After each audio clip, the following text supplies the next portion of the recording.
अस्सलाम वालेकुम जी। आज हम अपने पहले लेक्चर का आगाज़ करेंगे और ये लेक्चर जो है हमारा एफएससी पार्ट 1 के लिए है। और एफएससी पार्ट 1 में हमारा जो चैप्टर नंबर 3 है उसका नाम है मेजर ऑफ सेंट्रल टेंडेंसी। यानी आपने यहाँ पे इस चैप्टर का जो मेन टाइटल रोल है वो है जी मेजर ऑफ सेंट्रल टेंडेंसी। मतलब ये चैप्टर आपको कुछ वैल्यूज़ प्रोवाइड करेगा और वो वैल्यूज़ जो है हम डिफरेंट मेथड से फाइंड आउट कर सकते हैं। अब वो वैल्यूज़ करेंगे क्या, वो आपको वैल्यूज़ जो है किसी भी डाटे के मेन सेंट्रल पॉइंट के बारे में बताएंगी और वो वैल्यूज़ आपको पूरे डाटा का जो ओवरव्यू है वो दे देगी। तो आज हमने इस टॉपिक में इस जो मेन लेक्चर है लेक्चर 1 में असल में हमने 2 टॉपिक को कवर अप करना है, क्योंकि पिछले हफ्ते हमारा लेक्चर हो नहीं सका। तो इस लेक्चर में कोशिश की जाएगी कि आपको ज़्यादा से ज़्यादा गाइड किया जाए, पिछले लेक्चर्स की कमी पेशी जो है वो दूर की जाए ताकि आपका काम कवर अप हो जाए। तो यहाँ पे आज हमने टॉपिक 1 पढ़ना है। टॉपिक 1 का नाम है हमारे पास average and its types. Measure of central tendency में हमने जो पहली चीज़ पढ़नी है वो एवरेज के बारे में पढ़नी है। अच्छा, एक एवरेज क्या होती है, उसके बाद एवरेज है क्या, इसका फ़ायदा क्या है और ये आगे इसकी कितनी टाइप्स हैं, ये आज हमने पढ़ना है। दूसरा इसका मेन टॉपिक है good qualities of an average. एक एवरेज जो है या एक जो फार्मूला है जो आपको एक न्यूमेरिकल वैल्यू प्रोवाइड कर रहा है, वो जो फार्मूला है वो एट अ टाइम उसको कौन सी ऐसी क्वालिटीज़ हैं जो वो फुलफिल करेगा या जो वो क्वालिटीज़ पूरी करेगा एक फार्मूला, तो हम उसको कह सकते हैं कि जी ये गुड एवरेज प्रोवाइड करता है। अदरवाइज़ वो हम उसको कहेंगे ये फार्मूला अच्छा जवाब या बेहतर जवाब, मुनासिब जवाब प्रोवाइड नहीं करता। उसकी बेस पे हम उसकी बुनियाद पे हम कुछ ना कुछ डिसीजन ले सकेंगे। तो आज हम अपने पहले लेक्चर का आगाज़ करते हैं। इसकी हम स्लाइड 2 पे जाते हैं। तो जैसे ही हम स्लाइड 2 पे गए हैं तो हमारा पहला टॉपिक लिखा हुआ है एवरेज। सबसे पहले तो बात आती है जी एवरेज क्या है। यहाँ पे हम लिखेंगे, यहाँ पे आप देख रहे हैं पहली सेकंड स्लाइड में यहाँ पे लिखा हुआ है an average provide the central idea of any sample और पॉपुलेशन। ये कहता है कि जी ये सेंट्रल आइडिया देता है। कोई भी डाटा है आपके पास, आप उसमें एवरेज फाइंड आउट करना चाह रहे हैं। फर्ज करें वो डाटा है एक क्लास में 5 स्टूडेंट्स हैं और आपने उन 5 स्टूडेंट्स का केमिस्ट्री का टेस्ट कंडक्ट किया और आप ये चेक करना चाह रहे हैं कि उनका जो टेस्ट है उसकी परफॉर्मेंस अच्छी है, बहुत अच्छी है या मुनासिब है। यानी आप चेक करना चाह रहे हैं कि जो आपने 5 स्टूडेंट्स का टेस्ट कंडक्ट किया है कि उनकी परफॉर्मेंस कैसी है, क्या उनकी परफॉर्मेंस बहुत ज़्यादा अच्छी है, या दूसरे अल्फाज में आप चेक करना चाह रहे हैं क्या उनकी परफॉर्मेंस मिडिल लेवल की है या उनकी परफॉर्मेंस बहुत बैड है। तो अब आपने क्या करना है, आपके पास 5 स्टूडेंट्स का डाटा है। अब ये 5 जो स्टूडेंट्स हैं ये हैं सैम्पल। दूसरे अल्फाज में अगर हम चाहते हैं कि अटक सिटी के अंदर फ़र्ज़ करें इस साल कितने बच्चों का रिज़ल्ट बहुत अच्छा आया, ये चेक करना चाह रहे हैं, तो ये हमारे पास एक पॉपुलेशन का डाटा होगा। क्योंकि आपको पता है एक पॉपुलेशन में बहुत से सैम्पल्स इंक्लूड होते हैं। जैसे कि एक फ़र्ज़ करें अटक सिटी के अंदर फ़र्ज़ करें आपके पास अटक सिटी के अंदर 500 स्कूल्स हैं और 500 स्कूल्स के अंदर आप ये चेक करना चाह रहे हैं कि आपके 500 स्कूल्स के अंदर जो इस साल मैट्रिक का रिज़ल्ट आया वो किस परसेंटेज का आया, मतलब कितने बच्चे पास हुए हैं, कितने बच्चे फेल हुए हैं। अब ये 500 स्टूडेंट्स हैं, 500 कॉलेजेस हैं या 500 स्कूल्स हैं, ये बहुत बड़ा डाटा है। तो जो बहुत बड़ा डाटा होता है उसको पॉपुलेशन डाटा कहते हैं। और ऐसा कोई भी डाटा जब आप पॉपुलेशन को स्टडी नहीं कर पाते, एक छोटा सा एक पॉपुलेशन का पार्ट आप स्टडी करते हैं, इसको कहते हैं आप सैंपल डाटा। उसके बाद यहाँ पे लिखा हुआ है it is calculated from sample as well as population data. कहता है हम एवरेज जो है वो सैंपल डाटा की भी फाइंड आउट कर सकते हैं और पॉपुलेशन डाटा की भी फाइंड कर सकते हैं। It is a single numerical value which express the main idea for the nature of data. असल में बताता है कि एवरेज क्या प्रोवाइड करता है आमतौर पर किसी भी डाटा का मेन आइडिया जो कि आप फाइंड आउट करना चाह रहे हैं। जैसे कि मैंने बताया था कि आपके पास 5 स्टूडेंट्स हैं और आपने उनका केमिस्ट्री का टेस्ट कंडक्ट किया और अब आप चाहते हैं कि आपको पता लगे कि कितने बच्चे आपके पासिंग क्राइटेरिया पे फुलफिल कर रहे हैं। तो आप क्या करेंगे, उन बच्चों की एवरेज लेंगे, फिर आपको पता लगेगा कि कितने बच्चे आपके उस एवरेज के करीब या उस एवरेज के बहुत ज़्यादा नंबर ले गए हैं या बहुत कम ले गए हैं, ये चीज़ बताएगा आपको। फिर अब हम चलते हैं इसकी नेक्स्ट टाइप पे। जो कि क्या है जी, एवरेज की टाइप्स हैं। एवरेज की 3 तरह की टाइप्स हैं जी। पहली टाइप होती है इसकी पोजिशनल एवरेज, जो आपको पोजीशन बताती है। अभी हमने इस चैप्टर में क्वार्टाइल्स पढ़ने हैं, डिसाइल्स पढ़ने हैं, परसेंटाइल्स पढ़ने हैं और मीडियन पढ़ना है। ये तमाम चीज़ें पोजीशन बताती हैं किसी भी डाटा की। क्योंकि अभी ये लेक्चर हमने रीड आउट नहीं करना, इसलिए हम इस पे अभी फोकस नहीं करेंगे। तो हमारी जो एवरेज की पहली टाइप है, इसको कहते हैं पोजीशनल एवरेज।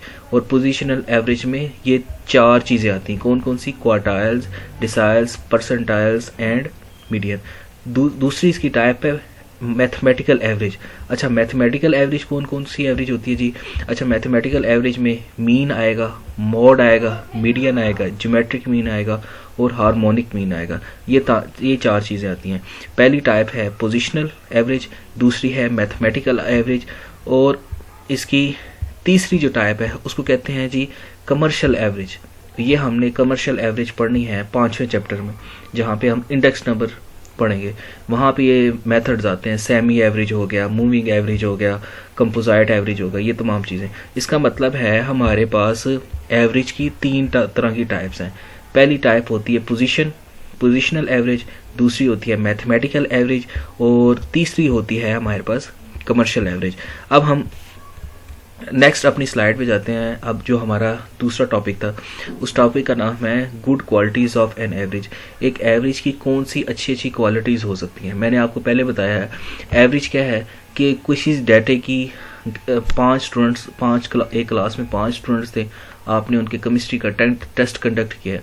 टेस्ट कंडक्ट करने के बाद आपके पास जो जवाब आया हुआ है, आप वो जो 5 स्टूडेंट्स के आपके पास रिजल्ट्स आए हैं, उन 5 के 5 स्टूडेंट्स को आप रिजल्ट्स को ऐड करेंगे और टोटल पे डिवाइड करेंगे। इसका मतलब है एक एवरेज आपको एक सिंगल न्यूमेरिकल वैल्यू प्रोवाइड करती है। वो न्यूमेरिकल वैल्यू आपको क्या करती है, वो आपको डाटा के बारे में या उसकी नेचर के बारे में समझाती है कि ये जो जवाब आ रहा है, क्या ये जो जवाब आया है, क्या ये उस डाटे के बीच में से आया है, क्या कोई एक्स्ट्रा ऑर्डिनरी जवाब तो नहीं आ गया जो आप एक्सपेक्ट ही नहीं कर रहे थे। तो अब इसके लिए कुछ क्राइटेरिया है। सबसे पहली जो इसका क्राइटेरिया है कि एक एवरेज जो है इजी टू अंडरस्टैंड। यहाँ पे एवरेज के आपने जितने भी मेथड्स पढ़ने हैं, आप देखेंगे ये बहुत सिंपल है, यानी आसानी से समझ आ जाते हैं। इसमें इतना कोई कन्फ्यूजन की कोई कहानी नहीं है। सिंपली आप उसको एक फार्मूला लगा, एक वैल्यू, एक डाटा दिया होगा, आपने उसको उसमें से एवरेज फाइंड आउट कर लेनी है। अब एवरेज फाइंड कर लेंगे, आराम से वो फाइंड आउट हो जाएगी ना, उसमें बहुत ज़्यादा कैलकुलेशन है। सिंपली आपने एक स्टेप करना है और आपके पास जवाब आ जाना है। दूसरी इसकी है जी it is based on all observation of data.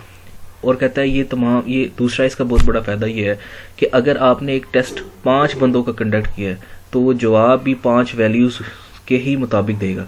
अगर आपने एक डाटा 10 वैल्यूज़ का लिया है तो वो 10 वैल्यूज़ के हिसाब से ही आपको जवाब प्रोवाइड करेगा। और सो ऑन, अगर आपने एक 100 स्टूडेंट्स का केमिस्ट्री का टेस्ट कंडक्ट किया है तो ये आपको 100 वैल्यूज़ के हिसाब से ही जवाब प्रोवाइड करेगा। ये नहीं है कि वैल्यूज़ आपके पास 5 हो और आपका जवाब जो है वो 100 वैल्यूज़ के हिसाब से आ रहा हो। ये पॉसिबल नहीं है। जैसा डाटा वैसा आपका जवाब। और इसके बाद हमने इसकी तीसरी स्लाइड पे जाते हैं। ये इस पे लिखा हुआ है it is least affected from the extreme values of data. अच्छा, इसकी अगला जो तीसरा जो पॉइंट है, जो मेन पॉइंट है, वो क्या है कि ये जब वैल्यूज़ डाटा में बहुत बड़ी आ जाती हैं, फ़र्ज़ करें 2, 4, 6, 8 के बाद डायरेक्ट एक वैल्यू आ गई 98। इसका मतलब है 2, 4, 6, 8 के बाद एक ऐसी वैल्यू आ गई है जिसने पूरे डाटे को हिला के रख दिया। और वो वैल्यू कौन सी थी? 98। जैसे ही किसी डाटे में मुनासिब वैल्यूज़ के बजाय एक ऐसी एक्स्ट्रा ऑर्डिनरी वैल्यू आ जाती है जो पूरे डाटे को अफेक्ट करती है, तो ऐसी वैल्यूज़ को कहते हैं एक्सट्रीम वैल्यूज़। तो ये एक्सट्रीम वैल्यूज़ बहुत कम ही एवरेज पे अफेक्ट करती हैं बट बहुत कम करती हैं। तो इसकी दूसरी बड़ी फ़ायदा ये है कि जैसा डाटा होगा वैसा आपको वैसा वो आपको जवाब प्रोवाइड करेगा। अगर बहुत ज़्यादा बड़ी वैल्यूज़ होंगी तो जवाब भी जो है वो बहुत बड़ा ही आएगा। अगला इसका लास्ट पॉइंट है it provide a facility for further algebraic treatments. कहता है अगला उसका जो सबसे बड़ा अहम पार्ट है वो ये है कि जी ये आप ऐसा एक मेथड है, ऐसे मेथड प्रोवाइड करेगी, ऐसा तरीकाकार आपको प्रोवाइड करेगी कि आप अपनी कैलकुलेशन को बेहतर से बेहतर कर सकते हैं। आप अपनी गलतियों को निखार सकते हैं, अपनी गलतियों को कम करके अपने काम को बहुत ज़्यादा इम्प्रूव कर सकते हैं।